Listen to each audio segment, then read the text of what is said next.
There comes a moment in life that almost no one talks about, a moment that feels like a quiet earthquake beneath the surface of your family.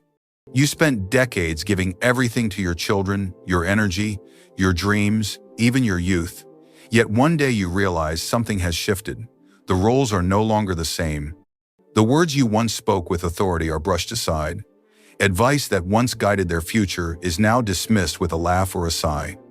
Sometimes they speak over you, sometimes they barely listen, and sometimes they make you feel like a burden instead of the very foundation of their lives.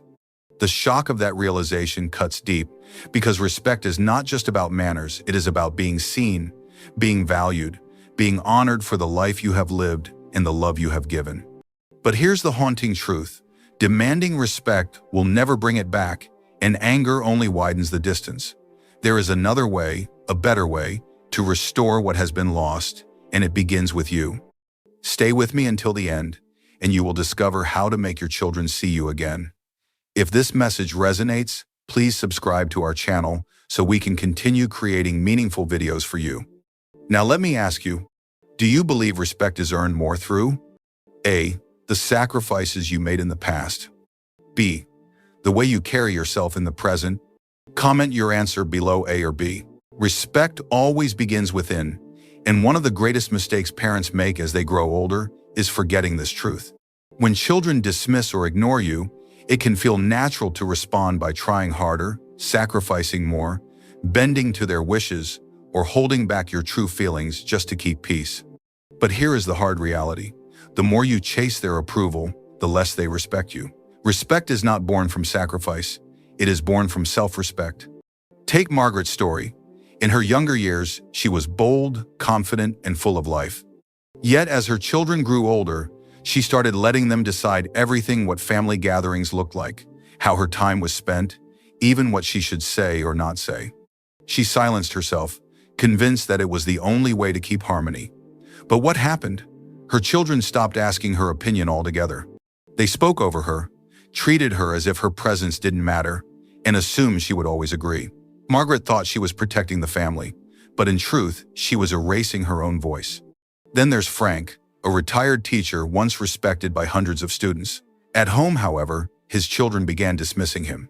His first reaction was to fight back, arguing, reminding them of his past authority, raising his voice to be heard.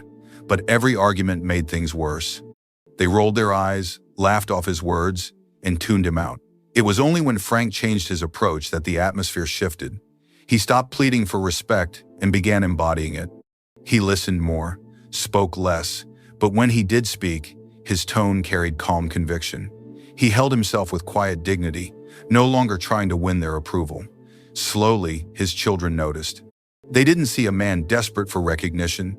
They saw someone who still carried strength. The lesson is powerful.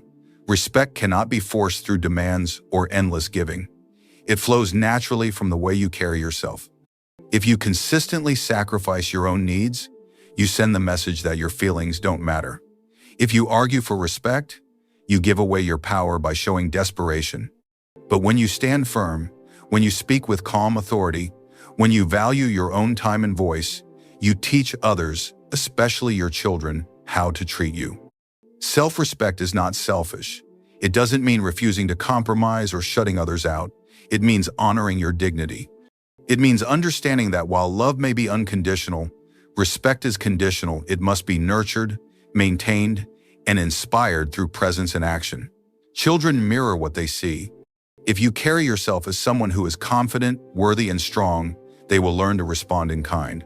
Picture this: walking into a room where your children don't dismiss your words, but listen carefully, not because you demanded it, but because your presence commands it. Imagine them valuing your opinion again, not out of obligation, but because you naturally embody wisdom and strength. This is not an illusion. It is the result of reclaiming self-respect. So if you feel your children no longer hold you in the same regard, resist the urge to argue or overgive. Instead, pause and ask yourself, am I showing them how to treat me by the way I treat myself? The answer may change everything. When you respect yourself, they cannot ignore it. In time, the respect you thought was gone forever will begin to return quietly, steadily, naturally, because you no longer chase it. you live it. One of the most difficult lessons for any parent to learn is that emotional dependence on your children often destroys the very closeness you long for. As parents, it is natural to want to feel needed, to hope that their calls, visits, and words of affection will confirm your value in their lives. But the moment your sense of worth begins to hinge on their attention, the relationship shifts. What once felt like love begins to feel like pressure, and pressure rarely breeds respect. Helen's story reveals this clearly. She was a warm-hearted mother who had given everything to her family. When her children grew busy with their own lives, she waited by the phone, hoping to hear from them. When days passed in silence, she called instead again and again. Each call began with reminders of how much she missed them, how often she wished they would visit. What she didn't see was that her words, though filled with love, carried the weight of expectation. Instead of bringing them closer, her children pulled away. Her desire for connection was interpreted as neediness, and what was once affection became obligation. Only when Helen stopped waiting for validation did things change. She discovered hobbies, reconnected with old friends, and learned to create happiness from within. Suddenly, her children began calling more often. They no longer felt her presence as a demand, but as a joy. What they respected most was her independence, her ability to stand strong on her own. This same principle applies to boundaries. Many parents assume that love means tolerating everything, being endlessly available, listening even when spoken to disrespectfully, accepting interruptions or dismissive tones. Yet each time you allow these small violations, you silently teach your children that such behavior is acceptable. Over time, the lack of boundaries erodes respect. Respect, after all, is not just about affection, it is about recognition of your dignity. Robert learned this truth after years of being brushed aside. A retired businessman, he had once managed hundreds of employees with firm authority. But at home, he found himself silenced by his grown children, their interruptions and criticisms, leaving him quietly resentful. For a long time, he told himself it was not worth the conflict. Yet the more he stayed silent, the bolder their disrespect became. Eventually, Robert made a change. When his son interrupted, he calmly said, "I'll continue when you're ready to listen." When his daughter dismissed his opinion, he responded, "You don't have to agree, but I expect respect." And when they continued pushing, he made it clear that his presence was not guaranteed if they could not treat him with dignity. At first, there was resistance. But over time, his children realized that he was serious. He valued himself enough to demand respect, and because of that, they began giving it to him. The lesson here is not that you must cut ties or create constant conflict. It is that you must refuse to let love erase your self-worth. Emotional independence means your happiness does not rely on your children's validation. Boundaries mean you protect your dignity without apology. Together, these two choices send a powerful message. You are not someone to be dismissed, ignored, or taken for granted. Imagine the difference this creates. Instead of children feeling drained by your need for them, they feel drawn to your presence. Instead of testing your patience with casual disrespect, they approach you with awareness that there are lines that cannot be crossed. And instead of seeing you as someone clinging to their attention, they begin to see you as a figure of strength, calm, grounded, and complete in yourself. So ask yourself, are you leaning on your children to fill your emptiness, or are you building a life that shows you can stand on your own? Are you tolerating small slights in the name of peace, or are you calmly setting boundaries that uphold your worth? The answers to these questions shape the way your children see you. And when you master independence and boundaries, you shift from being someone who demands respect to someone who naturally commands it. One of the most overlooked reasons children lose respect for their parents is hidden in the way giving is handled. For many parents, giving has been the language of love since the day their children were born. They gave their time, their resources, their energy, and their dreams to build a better life for their family. But as years pass, that instinct to give never slows down, even when the children are grown. What begins as generosity slowly turns into habit, and without realizing it, parents continue to pour themselves out, even when the gestures are no longer appreciated. The result is painful. What was once a gift becomes an expectation, and what was once cherished becomes invisible. George understood this lesson late in life. He was the kind of father who never said no. If one of his children needed money, he reached for his wallet. If they needed a ride, he rearranged his schedule. If they had a problem, he dropped everything to solve it. For years, he believed this was proof of his devotion, but over time the gratitude faded. His children began to expect his help as if it were their right. They rarely said thank you. Worse, when George finally needed assistance, they were too busy to be there. That was the moment he realized his generosity had lost its meaning. It was not being seen as love, it was being treated as obligation. The shift began when George decided to draw a line. He did not stop loving his children, but he stopped overextending himself. He no longer offered financial help before being asked. He no longer canceled his own plans to rescue them from every inconvenience. Most importantly, he learned how to say no, not with anger, but with calm certainty. At first, his children were shocked. Some even felt offended. But as the weeks turned into months, something changed. They began to value his time, to notice the effort he gave, and to realize that his generosity was not limitless. It was not something to be assumed, but something to be respected. This story carries a truth every parent must face. Constant giving without appreciation does not create love. It creates entitlement. And entitlement erodes respect faster than silence or neglect ever could. To protect your dignity, you must redefine generosity. A gift only holds its power when it is recognized as a gift. If it is taken for granted, it loses its value. This does not mean turning cold or withholding kindness. It means aligning your giving with respect. It means pausing before you offer help and asking yourself, will this be valued or will it be expected? It means giving from strength, not desperation, from choice, not habit. When you do this, you teach your children to appreciate the effort, to honor your presence, and to remember that your time and resources are not endless. Imagine the difference in their response. Instead of assuming you will fix every crisis, they begin to pause before asking, knowing your help comes with intention.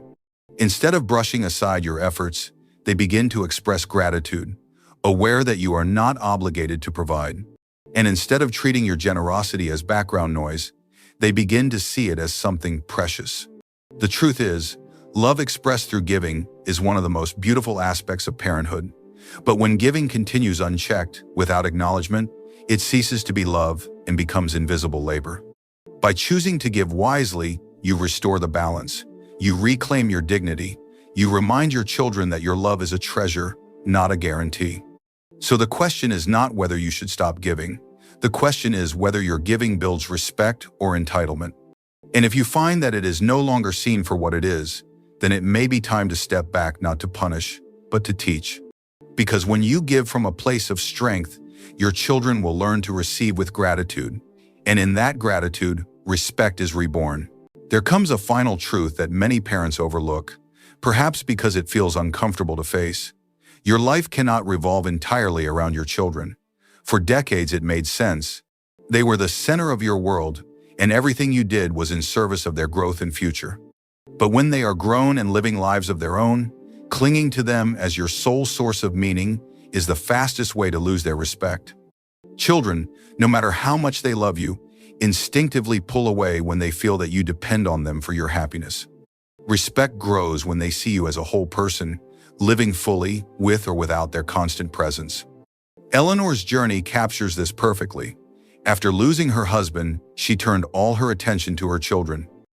She called them every day, asked endless questions about their routines, gave advice they never requested, and subtly expected them to fill the void of her loneliness. At first, they responded out of duty, but over time the calls grew shorter, the visits less frequent. What she thought would bring closeness actually created distance. She had become, without meaning to, a weight they struggled to carry. It was only when Eleanor began building a life of her own that everything changed. She joined a local book club, traveled with friends, and started volunteering at a community center. Her children, once impatient, became curious. They wanted to know about her trips, her new friends, her activities. The more she lived independently, the more they admired her. What once felt like a burden transformed into respect, born from the sight of a woman who had rediscovered herself. This shift is not just about distraction. It is about reclaiming your identity. Too many parents forget who they are outside of their roles as caregivers. They stop cultivating passions. They stop making new friends. and they stop exploring life because they assume their chapter is over. But life after 60, 70, or 80 is not an ending. It is a different stage of becoming. When you fill that stage with purpose, with things that bring you joy beyond your family, you send a powerful message. I am still alive, still learning, still contributing. That energy is magnetic, and your children cannot help but respect it. Think of the difference in the way they will see you. A parent who waits by the phone for calls is easy to dismiss, but a parent who is active, curious, and self-sufficient becomes a source of pride. They are no longer someone to be pitied or tolerated, but someone to admire. Your independence shows them that you do not rely on them for meaning, but instead invite them to share in a life that is already rich. That subtle difference changes everything about how they treat you. This truth also brings freedom.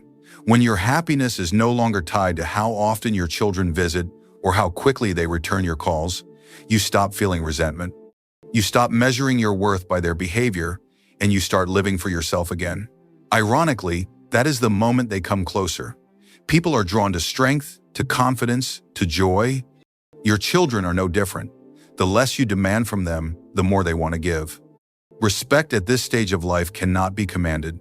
It must be inspired, and the most inspiring thing you can do is to live fully on your own terms. Nurture your health, grow your friendships, explore new skills, give back to your community. When your children see you not as someone waiting passively for their attention, but as someone creating meaning every day, their perspective shifts. They begin to see not just a parent, but a person of depth and dignity. So if you have wondered how to regain their respect, the answer may not lie in what you demand from them, but in what you build for yourself. A life filled with purpose beyond your children is not a betrayal of them. It is a gift. It shows them that the love you gave them came not from emptiness, but from abundance. And when they see that abundance still alive in you, their respect will return not because you begged for it, but because you showed them the power of a life well lived.